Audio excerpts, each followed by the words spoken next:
Hello, and welcome to the latest episode of the Expert Interviews. I'm Art Petty, I'm the host. What a pleasure it is to share with you the wisdom and expertise of Dr. Rebecca Homkes, the author of the book Survive, Reset, and Thrive, Leading Breakthrough Growth Strategy in Volatile Times. So I do a lot of work in the world of strategy. I've been around it my entire career, from product strategy as a product manager through market strategy, organizational strategy, and now I do it with clients. And I have to tell you, I'm really particular about the resources that I draw upon to help my clients solve for this important issue. I had received this book in transparency from a public relations agency, and it sat on my desk for a couple of months. I cracked the spine a few days ago, and wow, was I blown away by this practical, powerful guide to helping management teams solve the dilemma of moving toward high growth, regardless of their circumstances or situation. So I really love this resource. I love the wisdom of Dr. Homkes. You'll find some fabulous insights as you navigate the 25-minute or so interview with her here. I'm pointing you on screen to a couple of great resources, her website, the book's website. I love the book's website because it has some really short video clips that kind of amplifies some of the key concepts here.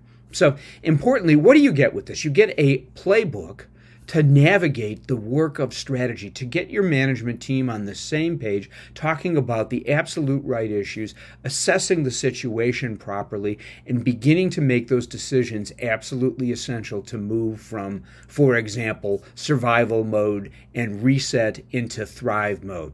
So enjoy the wisdom, enjoy the perspectives. Most importantly, if this is a topic that's important to you, what a great resource for you to draw upon.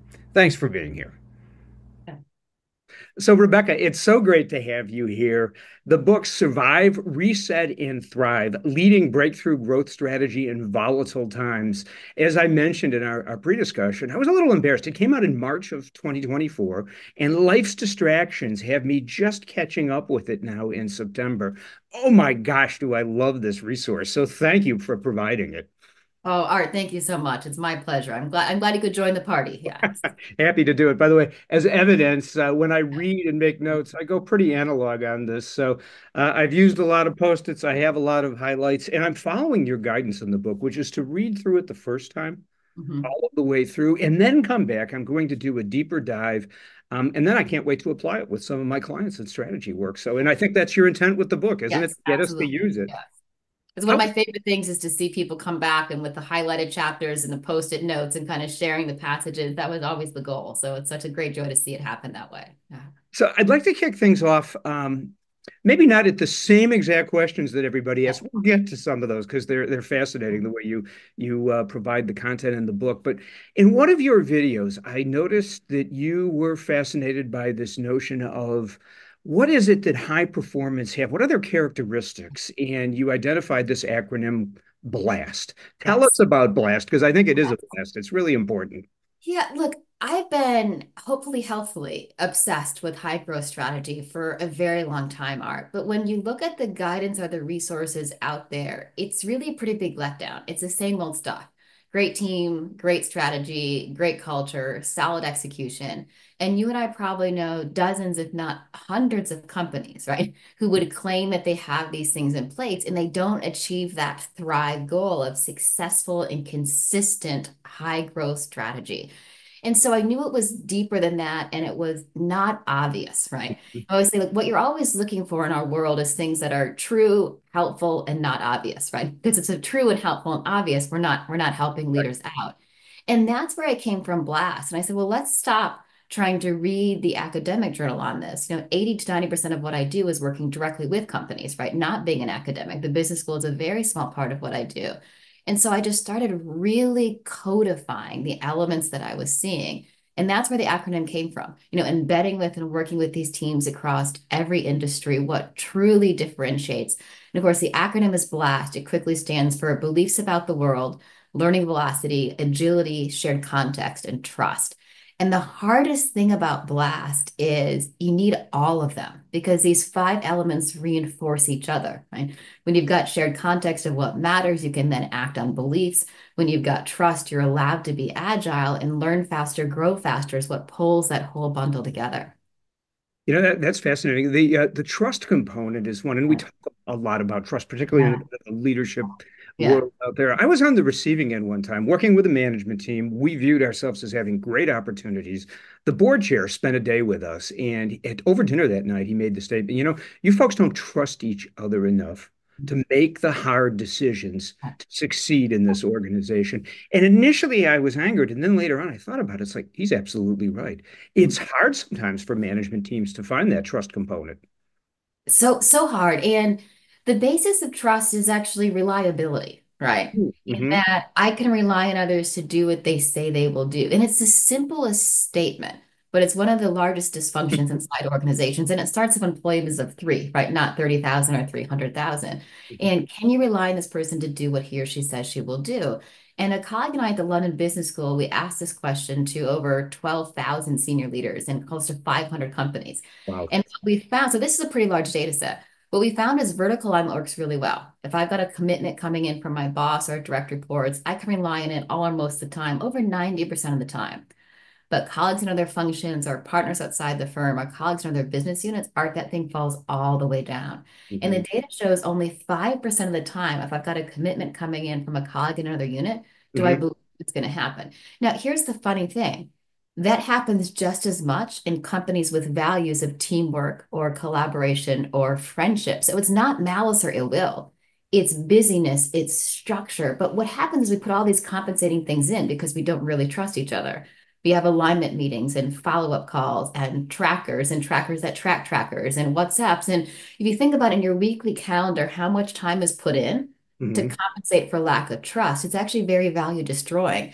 And that's why these blast companies are setting themselves apart because their mind share is solely focused on value creation, not compensating for this lack of trust across the organization. Oh, brilliant. So, by the way, I hear a follow-on book in there. I don't know, that's your business, but oh my gosh, is that a great topic? So, tell me if I'm a little nutty on this. When I read through Blast and listened to you on one of the videos, my first thought went to, this is kind of a cooler, more simplistic but not simple version of McKinsey's organizational health, the ability to align, execute, and renew faster than competitors. Yeah. Am I in the zip code on that? Yeah, all of these things, the OHI, for those who know it, are in there, and all of Yeah. these different factors. The difficulty with a lot of these things are is they become lists upon lists. Hmm. There's no sense of prioritization, there's no sense of interconnection, and then there's not the differentiation, right? So yeah, pulling all of those elements together, but what you're really pushing for is the differentiation. Like if we put these five elements together, that's what's really set us apart. I pulled on the background and everything, but I just want to repeat this framework comes from working with the high growth companies doing it. And that's when you really see it in practice. You can really start to see the intersection across them. All right, so I'm going to jump down to Yeah. one of the later questions. What if you're Yeah. not a high growth company? How Yes. do we apply the book, the framework, the Yeah. concepts in here? Yeah.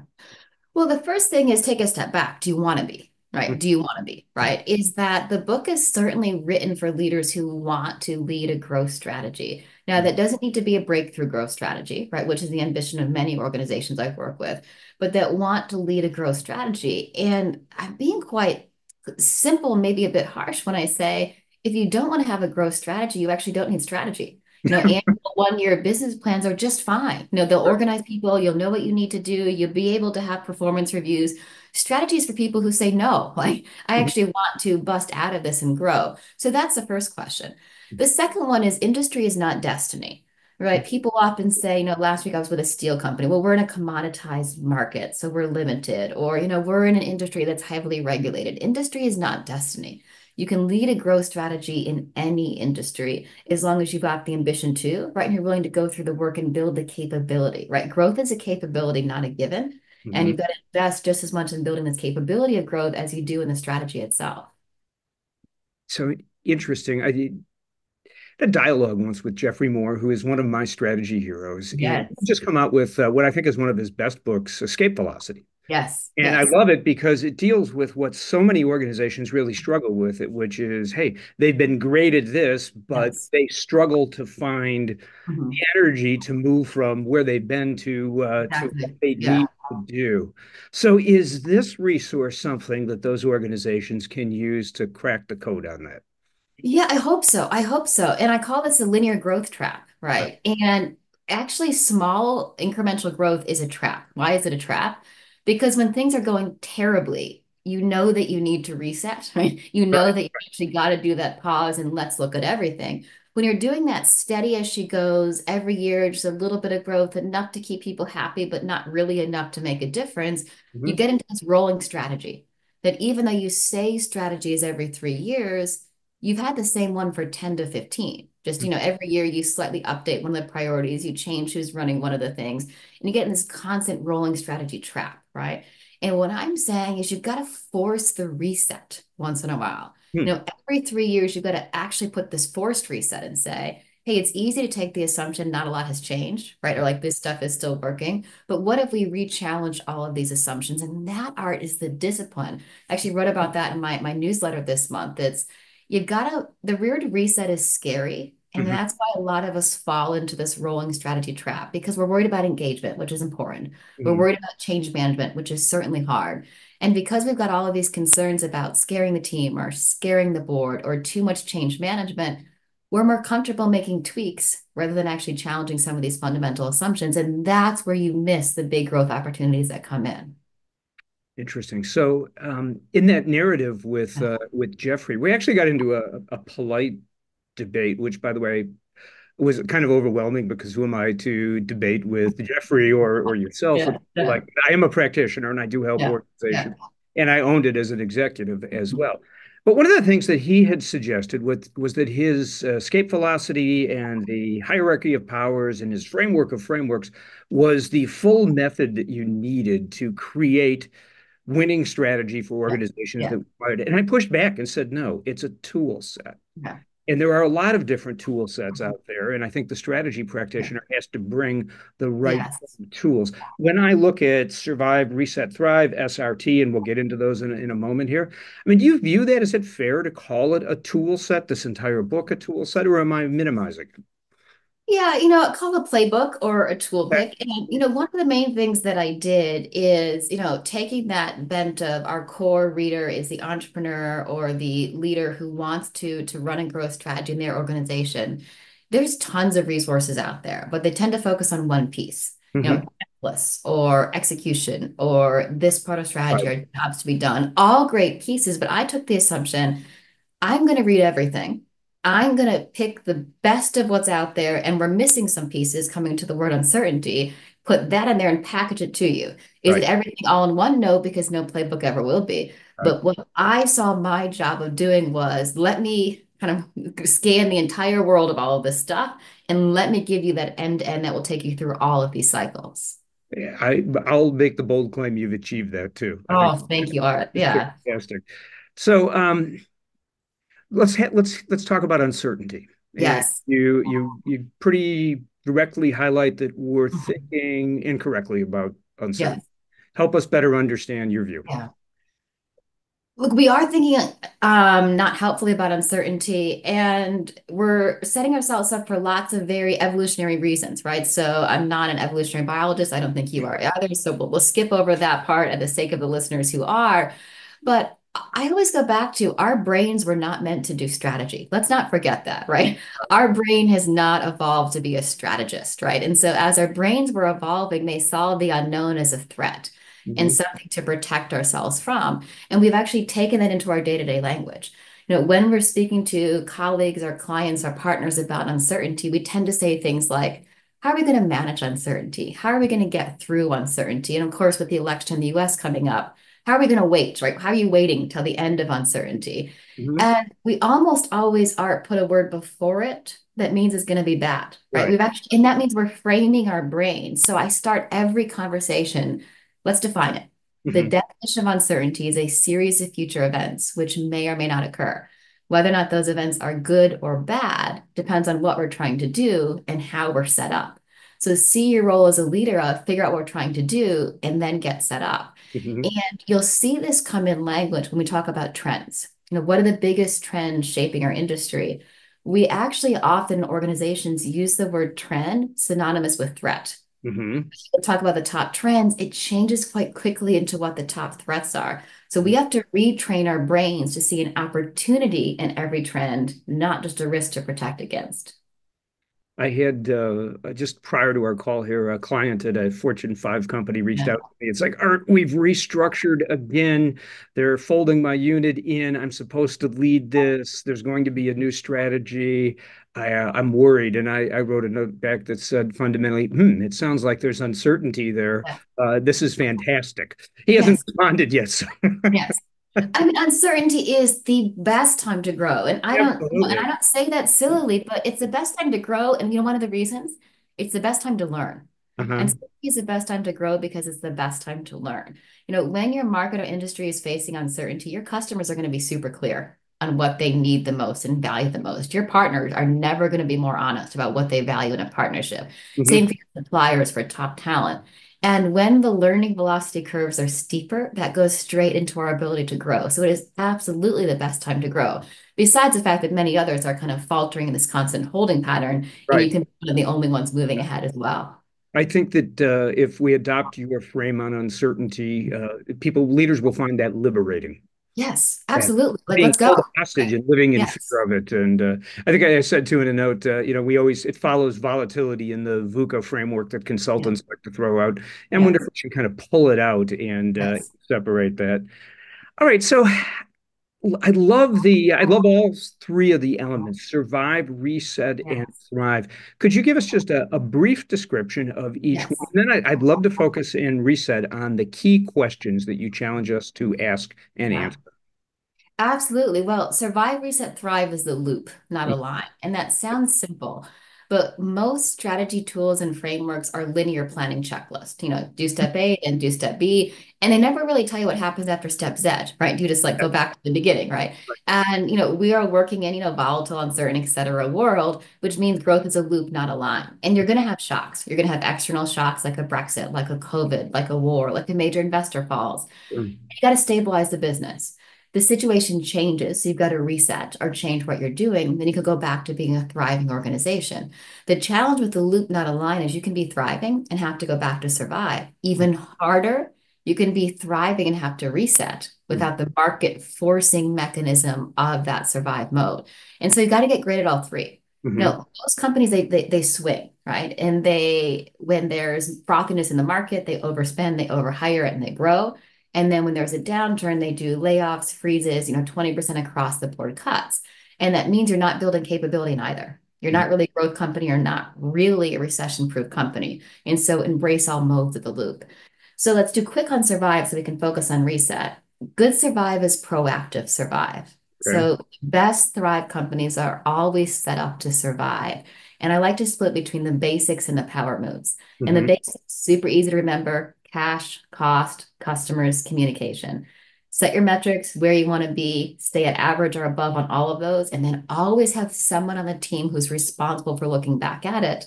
So that way I've taken care of, I can move on to my powerful resets. Hmm. Love it. Love it. So within reset, what are those core questions that I really think are kind of the heart? I seized upon them and I Yes. love them because they take Rummelt's kernel of a strategy Yes. diagnosis and they help us ask the right questions to get Mhm. to explain what's there and then the guiding approach, what we should do about it. Yeah, we pulled Rummet in. There's some Roger Martin in there. There's some Yeah. Porter in there. Those that don't know the strategy books, you can just tune out those last 45 seconds because you don't need them to understand the book. But I found look, we know this as human beings, we like stories. Yeah. So if we turn strategy into a story, we're going to answer it better. We're going to remember it better. It's six questions.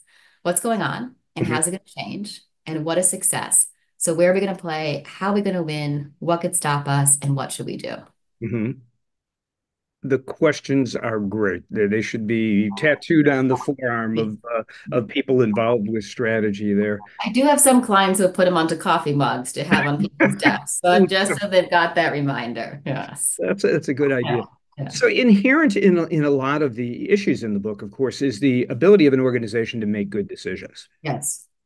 There's so many, as you well know, probably Mhm. much better than I do, so many issues that get in the way of us making the Yeah. right, the good, the tough decisions that we Yeah. need to make. How do you help management teams navigate this dilemma? Yeah. Yeah, decision-making paralysis is a real thing, as are simply bad decisions. The real secret weapon to being a thrive is, what I call align speed. You're making great decisions that are aligned with other decisions, but you're doing it at a speed that matters, right? Because alignment without speed is kind of too slow to matter, and speed without alignment is chaos, right? So this capability you've got to build is decision making. And a couple of things I like to think about. One goes back to the reframe on uncertainty. That alone, and it's going to sound silly, but just redefining for your team, hey, hold on. I think we're making uncertainty seem negative. Let's define it. It actually does help because then our brain is forced to go, okay, I got to see the opportunities. Is articulate your beliefs. One of that be a blast is making decisions based on beliefs. To make great decisions, we need to align on beliefs. When I see teams struggle to make choices or move really slow, it's usually because they haven't aligned on their beliefs. Is our beliefs are our stances. How do we see these major trends going forward? In art, I like to fill out this sentence and steal this liberally. Ready? We are seeing X and we believe Y for 2027, which means Z for us. We got a trend, but Hmm. not talking about the trend isn't doing strategy, right? What's our belief? Let's align as a leadership team on our belief on that trend. And then what choice are we going to make because of that belief? But now, as I'm executing that choice, I'm also stress testing that belief, almost like parallel pathing for those that know product development. And as I'm getting feedback on my belief that's accurate, I'm going to lean in more on that choice. As it's disproved or proven wrong, I'm going to pause and change that choice, right? But aligning on beliefs, which takes the hard work and time, means now I can execute and make all of those decisions at speed and scale. So that's one great way to do it. And if you let me, I'll share another one. Okay, Got to great. codify decision-making rights. So Okay. once you set your top priorities, I look for what are the critical, repeatable decisions?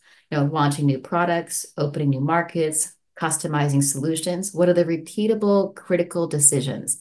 And ex ante, so before we start the strategy, codify who owns that decision, right? And then when the decision-making time happens, we often move so slow in organizations because every decision is made by a committee and that Mhm. committee doesn't meet very often and that agenda is full. But say, no, this type of decision art makes. Now, you don't have to make it alone. You can call in from help, but you can do it at that speed and scale that we're looking for. I love that. I have found that high performance project teams do that Yeah. very thing as well, Yes. in addition Yes. to management teams. Yeah. How are we going to make these decisions? Who owns the decision? So let me ask you a question. You use the term beliefs, and doesn't that fly a little bit in the face of this? We have to make data-backed decisions.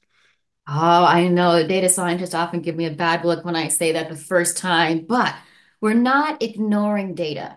Hmm. And you know what? This has gotten a lot worse in the world of GPTs, a lot worse, right?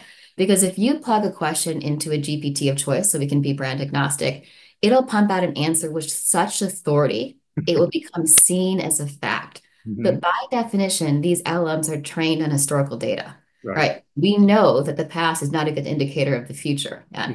And so data is helpful, but it's one way to triangulate in. I'm going to bring in data. I'm going to bring in observation. I'm going to bring in conversations with my customers, and sometimes just taking a stance based on how we see ourselves as an organization. So we're using data, but look, I can manipulate data to make any fact that I want. Our job as companies is to use it as a decision-making tool, but not as the decision maker. Mm. Wonderful. Yeah, we can manipulate it any way you want. Yeah. A A C PhD in economics. All right, like tell me what you want to prove, and I will help you do it with a model, right? I had a That's CEO ask me what yeah, our market size growth yeah, rates were, and I said, "What would you like them to be?"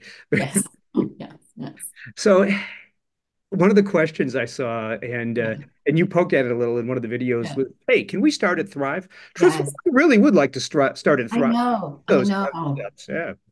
It was when the book was not a book yet, when it was just an article. That Okay. was the most common thing I would get, especially from entrepreneurs or people who are part of one of the CEO organizations. They'd say, "Hey, great, but like, what page does Thrive start on? Because that's the only part I'm interested in." And Mhm. then I just started not sending them that part until they'd read the earlier ones, because it's tempting to think if I just learn Thrive, everything else will fall into place. But Thrive organizations have built the capability. Look, Thrive has a recipe. You've got strong balance sheets, strategic insights, and then you execute with agility and learning. Mhm. One big trap of strategy, which is just really hitting me in the face the last year or so, is we've lost the insights in strategy. We've Hmm. tried to make strategy so simple. We've given managers like more and more simple tools. They feel if I just, hey, fill in this template, I've got a strategy.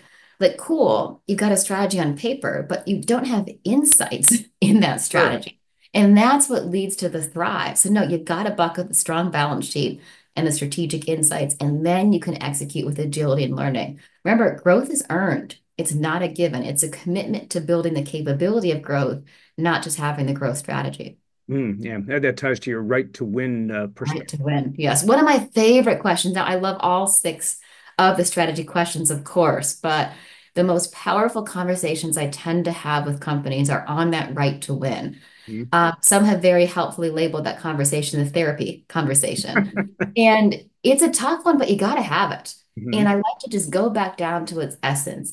I stopped using the word differentiation or competitive advantage because we all said the same thing. Mhm. Talented team, industry experience, great partnerships. We all have that. But what do you truly have that no other company does? What can you truly do that no other company can? And Mhm. how can you build moats? And those three questions, what do we got that others don't? What can we do that others can't? How can we build moats? Mhm. Those are harder to answer than to Mhm. fill in a template in our differentiation. Love that. So let's imagine we've got a management team that was resembling what you described earlier, Yes. that group that didn't really have a strategy. They had an annual operating plan and things were going along.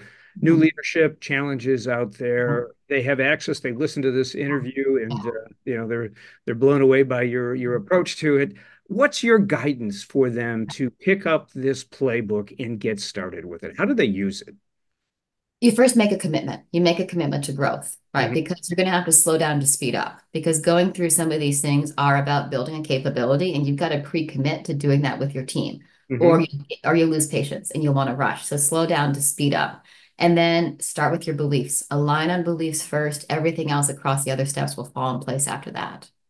So you differentiate between beliefs and assumptions. Yes. Wondering if some people might get confused by that. So help. Yeah. What do you mean by that? So beliefs are our stances, like how we see the world going forward over the next kind of 2 to 4 years. All right. Strategy, 3 years, kind of think that 3 to 6 year time frame. Assumptions are specific variables that we can test. So think of an Excel sheet. An assumption is like one box in Excel, one very specific variable I can test. And Mhm. often many assumptions lead into a belief. If I've got a belief on where inflation is going, on whether consumers will prefer a one-stop shop, or a marketplace approach, whether I believe kind of consumers want mass personalization or speed above everything else. These are beliefs that we will take, right? I'm going to have a set of assumptions that back up that belief. Those assumptions are those individual variables I can start testing and should start testing, especially if my business model is based on one of these beliefs. Mhm. Tremendous. So I've had clients before who work through and kind of do that external assessment and Mhm. try to codify their beliefs. And they'll use tools like Pesto or whatever. Mhm. One of the things that I see them struggle with is they're pretty good at identifying the trends and the issues going on. They really are not so good at saying what this means for us I is, know. which is kind of where we get to maybe that belief Yeah. component.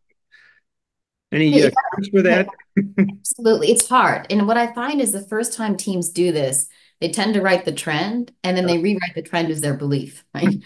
Is why I go back to I just write on a flip chart or virtually if that's where they are. We are seeing X, Right. comma, and we believe Y for 2027, comma, which means Z for us. Mhm. And you've got to fill out that complete sentence. And another great test art is a good belief is something you can get wrong.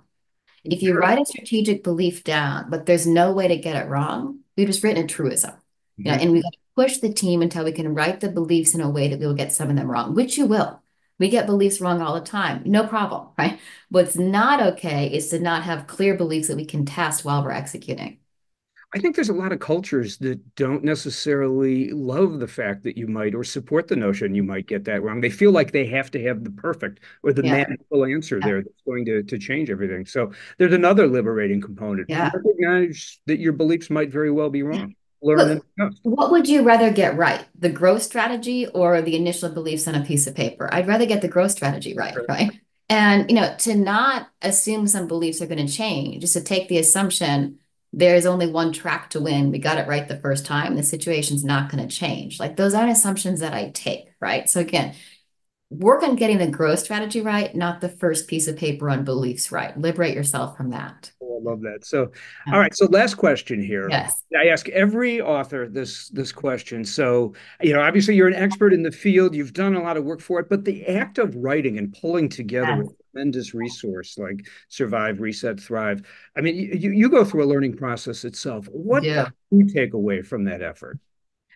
Besides that, it's really hard, and anyone who says that writing a book is easy is lying to you or didn't write a good book. And funnily enough, that's what I took away is that growth strategy is hard. And, the publisher pushed back when I put that in writing and they said, you can't call things hard. People don't want to read that things are hard. And I said, well, that's not genuine, right? Because we want to make this as simple to follow, right? We want the playbook to really feel anyone can put a place and they can. But to kid that doing this is easy and anyone can do it is not the truth. Like this is hard, absolutely doable if you make the commitment. But when I actually started teasing out the pieces piece by piece and realized how much had to be in place, it is hard.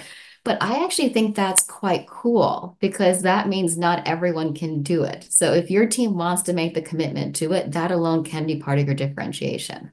What a great way to wrap up. So, thank you again for this incredible resource, and what a pleasure it was to chat with you. Art, the pleasure was all mine. Thanks so much for having me.